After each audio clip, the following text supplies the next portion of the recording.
Audio Jungle.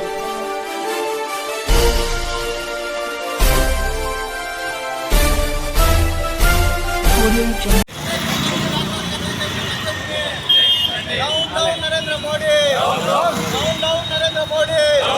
Down Narendra Modi. Down Narendra Modi. వ్యతిరేకించండి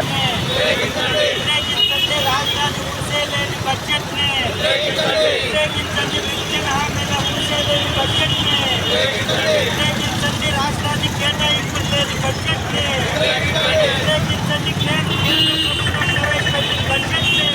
బడ్జెట్ని వ్యతిరేకించండి విభజన చట్టంలోని హామీలు అమలు చేయలేని బడ్జెట్ని వ్యతిరేకించండి రాష్ట్రానికి కేటాయింపులు లేని బడ్జెట్ని వ్యతిరేకించండి ప్రజా వ్యతిరేక బడ్జెట్ని వ్యతిరేకించండి కేంద్ర ప్రభుత్వం ప్రవేశపెట్టిన ప్రజా వ్యతిరేక బడ్జెట్ని వ్యతిరేకించండి బడ్జెట్ని వ్యతిరేకించండి రాష్ట్రానికి కేటాయింపులు లేని బడ్జెట్ని వ్యతిరేకించండి రాష్ట్రానికి కేటాయింపులు లేని బడ్జెట్ని వ్యతిరేకించండి రాష్ట్ర విభజన చట్టంలోని హామీలు అమలు చేయలేని బడ్జెట్ని రాజధానికి కేటాయింపులు లేని బడ్జెట్ ప్రజా వ్యతిరేక బడ్జెట్ని వ్యతిరేకించండి రాష్ట్రానికి కేటాయింపులు లేని బడ్జెట్ని వ్యతిరేకించండి ప్రత్యేక. నిన్న పార్లమెంట్లో కేంద్ర బీజేపీ ప్రభుత్వం రాబోయే సంవత్సరానికి బడ్జెట్ ప్రవేశపెట్టింది. ఈ బడ్జెట్ కనుక పరిశీలిస్తే ప్రజలకి అనుకూలమైనటువంటి ఒక్క విషయం కూడా ఈ బడ్జెట్లో లేదు. ముఖ్యంగా మన రాష్ట్రానికి తీవ్రమైనటువంటి అన్యాయం చేసింది ఈ బడ్జెట్. ఈ బడ్జెట్లో రాజధానికి సంబంధించినటువంటి నిధుల విషయంలో విభజన చట్టంలో ఇచ్చినటువంటి హామీలు, విశాఖ రైల్వే జోన్ కానీ, కడప ఉక్కు ఫ్యాక్టరీ కానీ, ఐఐటీలకి నిధులు కానీ, ఎయిమ్స్కి నిధులు కానీ ఎలాంటివి కూడా కేటాయించకుండా మొండి చేయి చూపారు. మరో ప్రక్కన రైతులకి, కార్మికులకి సంబంధించినటువంటి గిట్టుబాటు ధరల అంశం కానీ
చేటటువంటి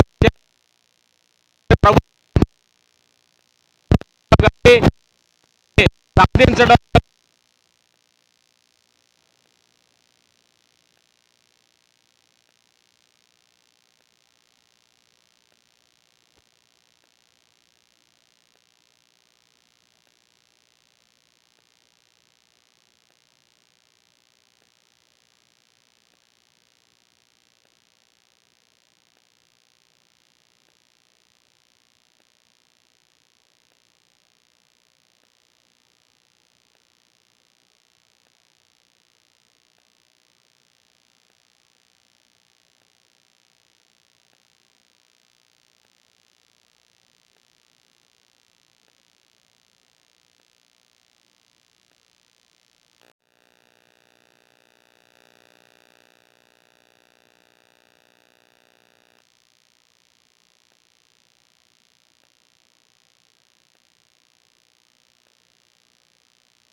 బీజేపీ ప్రవేశపెట్టినటువంటి బడ్జెట్ రాష్ట్రానికి అన్యాయం చేసే విధంగా ఉంది, ముఖ్యంగా రాజధానికి అన్యాయం చేసే విధంగా ఉంది.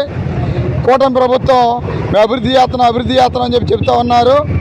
ఈ అభివృద్ధి చేసే క్రమంలో రాజధాని అభివృద్ధి చేయడం కోసం మేము కృషి చేస్తున్నామని చెప్పారు.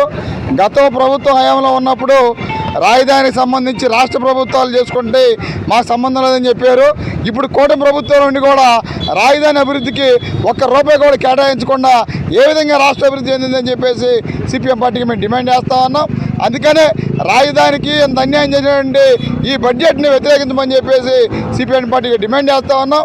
ఇప్పటికైనా కానీ రాష్ట్ర ప్రభుత్వం కళ్ళు తెరిచి మీ కూటమిలో ఉన్న ప్రభుత్వాన్ని నిధి విజ్ఞప్తి చేస్తూ ఉన్నాం.